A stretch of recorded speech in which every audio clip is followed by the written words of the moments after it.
¿Qué tal? Buen día, mi nombre es Arturo Montaño Gallegos, soy estudiante del Instituto Tecnológico de México, Campus Valle de Morelia, del Grupo 83, especialidad en protección vegetal. El motivo de este video es presentarles un manejo integrado de plagas en el cultivo de la frambuesa, rubus y daus. Espero les guste, sea de su agrado y puedan aprender algo sobre este video. Una de las berries con mayor demanda en el mercado mundial es la frambuesa rubus y daus, un cultivo cuyo fruto se caracteriza por sus excelentes características nutracéuticas. En los últimos 5 años su producción ha aumentado aproximadamente en 80,000 toneladas a nivel mundial. México no ha sido la excepción, pues es uno de los países que ha incursionado fuertemente en la producción de esta frutilla. En el año 2015 se reportó un aumento del 68% en la superficie sembrada con frambuesa. La producción de frambuesa se realiza en 8 entidades federativas: Baja California, Colima, Ciudad de México, Hidalgo, Jalisco, Estado de México, Michoacán y Puebla. La producción de frambuesa en México creció 111% entre enero y octubre del 2016, lo que permitió a nuestro país consolidarse como el quinto productor mundial de este cultivo. Los 3 principales estados productores de frambuesa entre enero y octubre del 2016 fueron Jalisco con más de 38,000 toneladas, Baja California con más de 9,000 toneladas y Michoacán con más de 6,000 toneladas, las cuales aportaron más del 98% del volumen nacional. En 2015 las exportaciones de frambuesa se ubican en más de $508 millones, con un incremento a tasa anual de 38%. Debido a que esta frutilla fue comercializada en 25 destinos internacionales, entre los que destacan Canadá, Estados Unidos, Rusia, Brasil, Japón, Países Bajos, Bélgica, España, Francia, Reino Unido e Italia. Taxonomía de la frambuesa. Reino Plantae, división Magnoliophyta, clase Magnoliopsida, orden Rosales, familia Rosaceae, género Rubus, especie Rubus y daeus. La frambuesa es originaria de Europa, más concretamente de Grecia, y se caracteriza por ser de color rojo intenso, de piel suave blanda, formada por varias drupas y con un sabor agridulce. El origen de las frambuesas es incierto, pero se sabe a ciencia cierta que se sitúa en Europa. Algunos historiadores lo hacen en Grecia y otros en Turquía. También se sabe que las frambuesas ya eran consumidas por el hombre primitivo durante el Neolítico y que se extendió por toda Europa desde Grecia. Se sospecha que fueron los romanos quienes extendieron el cultivo de frambuesas por toda Europa, ya que se han encontrado restos en campamentos romanos en Gran Bretaña. Los colonos promovieron el cultivo de las frambuesas en las Américas, siendo estos los que introdujeron este arbusto espinoso en el territorio americano. A este género pertenecen numerosas especies. Las variedades más cultivadas actualmente son el frambueso rojo, frambueso silvestre, frambueso negro y frambueso púrpura. Requerimientos. Es una especie característica de zonas de media montaña que tiene preferencia por los ambientes frescos. Le conviene en lugares ventilados y con alta humedad relativa. No es muy exigente en horas frío invernales, requiriendo anualmente un mínimo de 700 horas frío. Para que sus frutos puedan prosperar, la planta tendrá que estar expuesta diariamente a entre 8 y 10 horas de sol directo. Es precisamente gracias a esto como las frambuesas mejoran su tamaño, sabor y jugosidad. La frambuesa es tolerante a bajas temperaturas y veranos frescos. 14 y 19 grados centígrados son las temperaturas óptimas para un desarrollo fisiológico y productivo en la frambuesa. La temperatura base mínima de crecimiento es de 10 grados centígrados y la máxima de 28 a 32 grados centígrados. Se cultiva desde el nivel del mar hasta 1200 metros de altitud. Cuanta mayor sea la altitud, más se acorta la vegetación, llegando a no madurar los frutos más de 1200 metros. La floración es relativamente tardía y no simultánea, por lo cual las heladas primaverales rara vez dañan la totalidad de la cosecha. Sin embargo, el fruto es fácilmente afectado, tanto por las temperaturas estivales muy altas como por las lluvias durante la maduración. La humedad óptima oscila entre 90 y 95%. Los índices de maduración están basados en el color de la superficie de la baya. Las frambuesas no responden al etileno en forma de una aceleración de los procesos de maduración. El factor suelo representa un papel muy importante en el cultivo del frambueso. Ante todo, es necesario que no sea compacto, ya que el sistema radical de esta planta no soporta los estancamientos de agua. El tipo de suelo óptimo debe ser rico en materia orgánica, con elevada capacidad de retención de humedad, profundo y suelto. Las raíces del frambueso no exigen un suelo profundo, ya que son preferentemente superficiales y ocupan una capa de suelo de 25 centímetros de espesor. Sin embargo, pueden darse raíces de gran geotropismo positivo, que llegan a alcanzar 1.8 metros de profundidad y son las que sirven para el mantenimiento de la planta en periodos críticos de sequía. Existen cultivares que se pueden adaptar a terrenos arcillosos, sin embargo hay que evitar dicho tipo de terreno, ya que al cabo de los años pueden producirse muertes por asfixia radical, debido a la compactación del suelo producida por el paso de maquinaria. Tampoco son recomendables los suelos demasiado sueltos con elevados porcentajes de arena, ya que requieren riego muy frecuentemente. La frambuesa requiere de suelos profundos, de 0.60 a 1.20 metros de textura franca o franco-arcillosa, pero es fundamental un buen drenaje para que la plantación pueda permanecer productiva por un periodo de 10 años o más. El pH en cual este frutal prosperará varía de 5.5 a 7.0 y no tolera exceso de cloro o sodio. También son limitantes los suelos ricos en calcio, puesto que pueden presentarse deficiencias de hierro, de manganeso o de ambos, y en consecuencia los rendimientos bajan fuertemente. El frambueso es una planta bastante resistente a la sequía. No obstante, el riego es importante para determinar una adecuada producción. El sistema de riego más habitual es el localizado. Durante el verano la frecuencia de riego debe ser mayor con respecto a la de invierno, regando aproximadamente cada 15 días en general. Se estima que se necesita una dosis de 3.500 a 7.000 metros cúbicos por hectárea al año. Origen del material vegetal. La semilla puede conseguirse en cualquier supermercado, vendida en sobres con cierta cantidad. De igual manera en viveros se pueden obtener o en algunas empresas productoras. Otra opción puede ser la compra de la plántula, igual en viveros o con los mismos productores. Inclusive se puede comprar la plántula adulta en los viveros. Tipo de siembra. La época de plantación normal es invierno-primavera, pero si se tienen las condiciones óptimas se puede hacer en cualquier época del año con variedades reflorecientes. El marco de plantación más utilizado es de 0.5 a 1 metros de distancia entre plantas y de 2 a 3 metros de separación entre líneas dependiendo del vigor del cultivar elegido. Preparar el terreno antes de la plantación, incorporando el abono de fondo. Las plantas se colocan a no más de 15 centímetros de profundidad, regando a continuación para mejorar el arraigo en el suelo. Si el terreno se encharca, plantar en caballones de 60 centímetros de anchura y de 120 a 15 centímetros de altura. La frambuesa es una especie que comercialmente se propaga por medio de hijuelos provenientes de yemas adventicias de raíz, o bien utilizando partes o estacas de la misma, obteniendo de esta manera plantas completas a partir de yemas adventicias. Sin embargo, las plantas propagadas de esta manera son susceptibles de contraer enfermedades existentes en el suelo, como la conocida agalla de la corona, entre otras. Para tener un buen éxito en la plantación es esencial el uso de plantas libres de plagas y enfermedades. Si no se dispone de material certificado, se recomienda establecer viveros con plantas que tengan un buen desarrollo y frutos bien formados. La propagación puede hacerse por hijuelos provenientes de la raíz o bien por estacas de raíz. La mejor época para establecer el vivero es la segunda quincena de febrero. Al preparar el terreno se recomienda una buena labor de limpieza para tener luego menos problemas con el combate de malas hierbas. Asimismo, es conveniente hacer un análisis fitopatológico del suelo y en caso de encontrar nematodos, realizar una fumigación con telone. Es importante usar estiércol si el suelo tiene un contenido bajo de materia orgánica, a razón de 40 toneladas por hectárea, incorporándolas bien con el arado junto con 300 kilogramos de ácido fosfórico y 300 de potasio por hectárea, previos a la plantación. El sistema de plantación es otro aspecto importante que hay que considerar. Se recomienda el sistema de setos y si se va a utilizar maquinaria, dejar los espaciamientos adecuados entre cetros o hileras de plantas para su funcionamiento adecuado. Si se pretende hacer uso intensivo del terreno, se recomienda el empleo de tractores pequeños para incrementar la cantidad de setos por hectáreos. Bajo este sistema, la separación entre setos puede ser de 1.5 metros, estableciendo una caña cada 50 centímetros para contar desde el primer año con una buena cantidad de plantas y así obtener una cosecha inicial aceptable. Cada año producirá otras nuevas y esta proliferación permitirá obtener la densidad deseada en los años posteriores. Los postes a usar deben ser lo suficientemente fuertes como para sostener el alambre que permite mantener erectas y separadas las cañas. Pueden ser de cualquier material, pero en caso de que se use madera y se traten con algunos protectores, ejemplo pentaclorofenol, deben dejarse reposar durante algún tiempo antes de usarlos, puesto que los gases de estos productos pueden causar daños a las plantas. La poda en frambuesas tiene distintas finalidades, entre estas sanitarias, estructurales, reproductivas y de cosecha.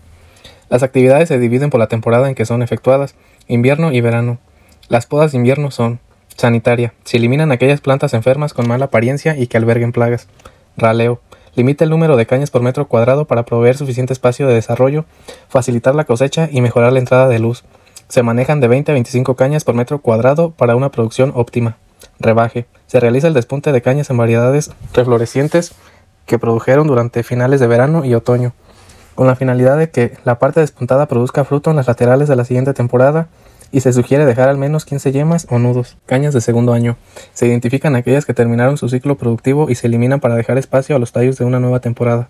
A piso. Se realizan variedades reflorecientes y se poda a ras del suelo para eliminar las cañas de primavera con el objetivo de concentrar la producción en el otoño. No se recomienda usar por mucho tiempo, pues desgasta el nivel de reservas de las raíces.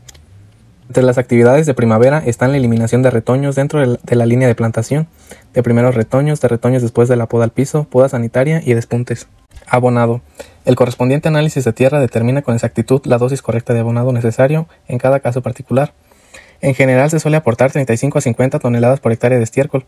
cada 2 a 3 años y un abonado anual de mantenimiento de 400 a 500 kilos por hectárea de superfosfato de cal, 200 a 300 kilogramos de sulfato potásico y 70 kilogramos por hectárea de sulfato de magnesio. Por otro lado, es necesario la eliminación de malas hierbas para reducir así la competencia entre plantas y prevenir la incidencia de plagas y enfermedades.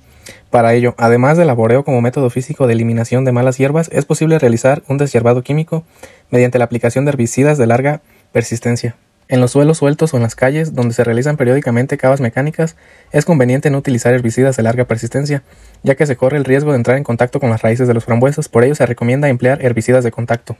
En las plantaciones tardías, la época normal de producción se encuentra en los meses de verano. No obstante, se suele realizar plantaciones con producción fuera de época a causa de mayor precio que adquiere el fruto. Para llevar a cabo una producción fuera de época, el cultivo se debe realizar bajo plástico y con variedades reflorecientes. En España, Asturias representa una de las zonas de mayor producción del país, junto con Huelva y Extremadura. Descripción botánica.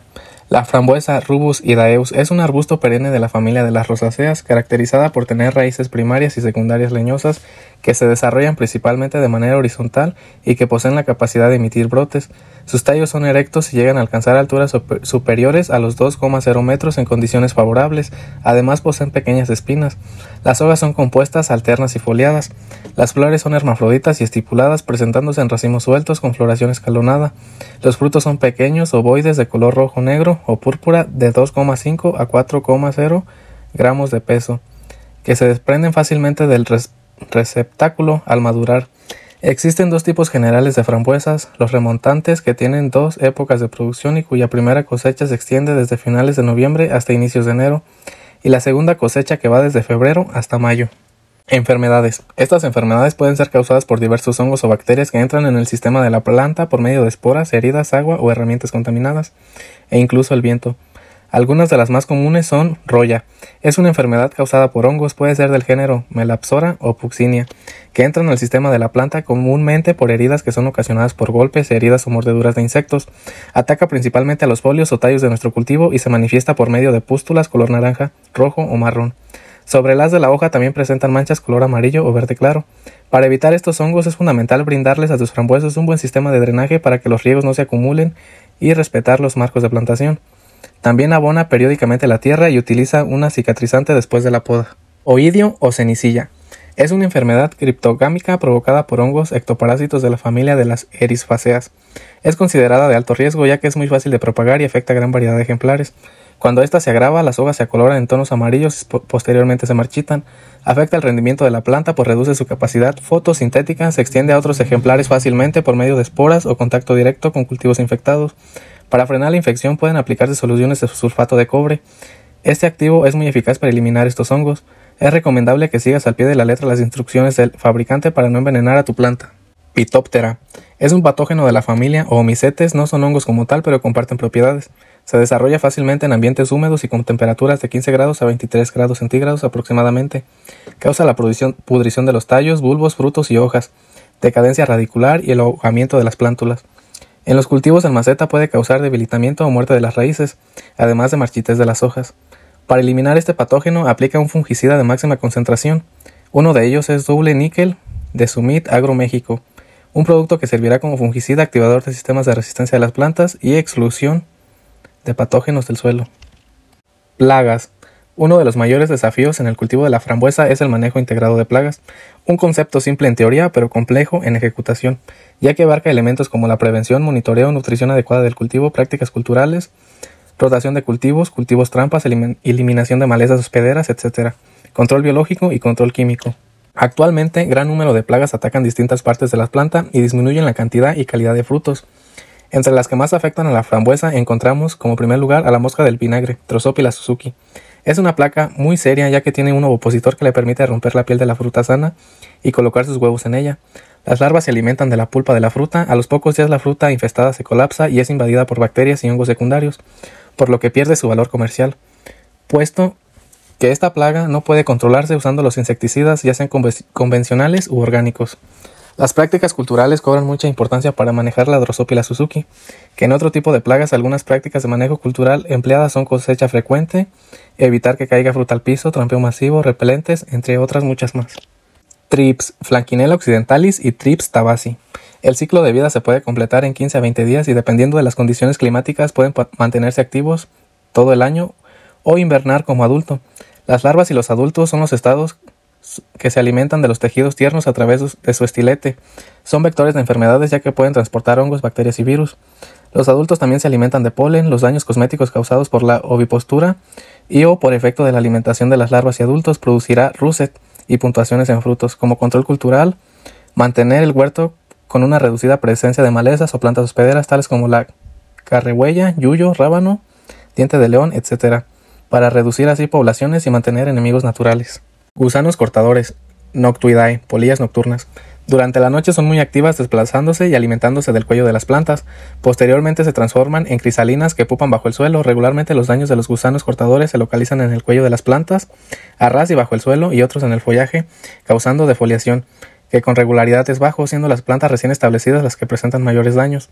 Como control cultural, antes de la plantación, el manejo del suelo y precultivo permitirán una reducción o ausencia de la plaga y controlar las malezas. Pulgones, Apididae, pulgón negro de la alfalfa y pulgón de la espiga. Este tipo de insectos constituye un grupo de bajo impacto económico en el frambueso. Con regularidad serán más comunes cuando existan cultivos primarios. Para los pulgones en los contornos del cultivo, el daño más relevante dice relación con su capacidad para transmitir virus. Como control cultural, no sobrefertilizar con nitrógeno. Una de las plagas más relevantes es Panochinus ulmi y la arañita roja Tetranicus urticae, en la cual nos enfocaremos más. Es una de las principales plagas de la frambuesa, mide alrededor de 0.5 milímetros de largo, tiene un color translúcido que varía de amarillo verdoso a café anaranjado. Su cuerpo es oval y se distingue por tener dos pequeños puntos oscuros. Este ácaro posee un estilete y aparato bucal en forma de popote, el cual inserta en las hojas y brotes tiernos de la planta, succionando la savia y provocando la muerte de las células vegetales. Además, crea telarañas las cuales protegen las colonias de araña roja, dificultando las medidas de control físico, lavado con abundante agua y control químico. Los síntomas observados son un moteado blanquecino, clorosis, deformaciones de hojas, necrosis y defoliación. Se inhibe la fotosíntesis, la planta pierde vigor y la producción frutal disminuye. Taxonomía de la arañita roja. Reino Animalia, filo Arthropoda, clase Arácnida, orden Trombidiformes, familia Tetranichidae, género Tetranichus, especie Tetranichus urticae. Es miembro de la familia Tetraníquidos o Tetranichidae, más ampliamente conocido. Los ácaros de esta familia son capaces de tejer telarañas, por lo que se les suele confundir con arañas. Impacto económico. Suelen estar en el envés de las hojas donde perforan las células para succionar su contenido.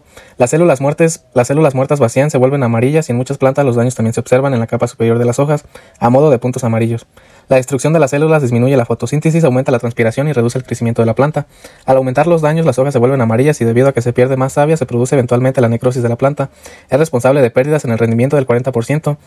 Y puede provocar la pérdida del cultivo. Las ninfas y adultos tejen telarañas en las que viven los ácaros y las plantas pueden llegar a estar totalmente cubiertas de las mismas. Las telarañas y los puntos en las hojas influyen en el aspecto del cultivo. Existen más de 1200 especies y varias de ellas son consideradas plagas de suma importancia. La araña roja Tetranicus urticae es por mucho la especie más importante en invernaderos y en muchos cultivos a campo abierto. La araña roja Tetranicus urticae pasa por los siguientes estadios de desarrollo: huevo, larva, protoninfa, deutoninfa y adulto. En los estadios larvales y ninfas se distingue un periodo activo y uno de descanso cuya duración es prácticamente la misma. Los huevos se suelen encontrar en el envés de las hojas, tienen un cuerpo ovalado que se redondea en el extremo trasero y su color varía de naranja amarillo claro o verde claro al verde oscuro, rojo, marrón o casi negro. Huevo. Es esférico, liso y brillante, su color es blanquecino, oscureciéndose y tomando un tono amarillento a medida que avanza su desarrollo. Mide entre 0.12 y 0.14 milímetros de diámetro. Larva. Es de forma esférica, en sus primeros momentos de vida son incoloros y transparentes, cambiando su color a verde claro, amarillo marrón o verde oscuro, según su alimentación. Posee 2 manchas oscuras características en el dorso del tórax y 3 pares de patas. Puede además apreciarse el color rojo de sus ojos, mide 0.15 milímetros de longitud. Ninfa. Posee 2 estadios ninfales, protoninfa y deutoninfa. En ambos son del mismo color que las larvas, aunque las manchas en los laterales del dorso aparecen más grandes y nítidas. Poseen 4 pares de patas. La diferencia entre ambos estadios radica en el tamaño, mayor en la deutoninfa. En este estado se puede ya diferenciar según las formas que ninfas que darán origen a hembras y cuáles son las precursoras de los machos, siendo las hembras de mayor tamaño, más voluminosas y redondeadas. Adulto. En este estado existe un claro dimorfismo sexual. La hembra adulta posee una forma ovalada y un tamaño aproximadamente de 0.50 milímetros de largo y 0.30 milímetros de ancho. El macho presenta un tamaño bastante inferior y un cuerpo más estrecho, con el abdomen puntiagudo y las patas proporcionalmente más delgadas. La coloración de la hembra es diversa, pudiendo ser amarillenta, verde, rojo, anaranjado, pero siempre con dos manchas laterales oscuras sobre el dorso del tórax. En el macho la coloración es más pálida. Condiciones agroclimáticas. Este ácaro puede aparecer durante todo el año, aunque con mayor frecuencia desde la primavera hasta el otoño, ya que su aparición y desarrollo se ve favorecido por humedades relativas bajas. A menos de 12 grados centígrados finaliza su desarrollo y entra en diapausa. A más de 40 grados centígrados se desbloquea igualmente su desarrollo, produciéndose en este caso una gran mortalidad de los diversos estados. Las humedades relativas muy altas y muy bajas pueden ocasionar gran mortalidad de larvas y retrasar su desarrollo.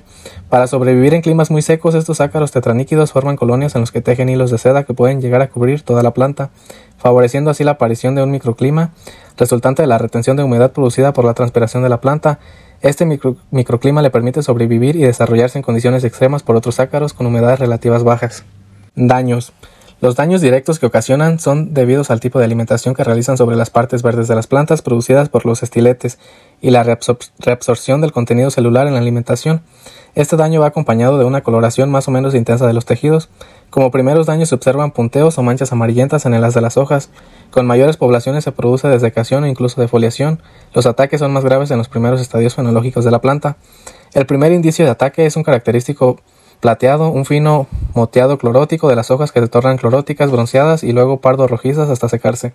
El daño se manifiesta, además, a través de la detención del crecimiento y deformación de brotes, afectando el rendimiento si el ataque ocurre entre los 60 y 150 días. La coloración es rojo oscura con manchas laterales levemente más oscuras. El dorso presenta tubérculos blancos con setas blancas y gruesas. Los huevos son rojo brillante con un pedicelo dorsal blanco y que corresponde al estado hibernante sobre la madera de las cañas y yemas. Monitoreo. Determinar semanalmente desde el inicio de la brotación el nivel de arañitas con 50 hojas extraídas de un mismo número de plantas.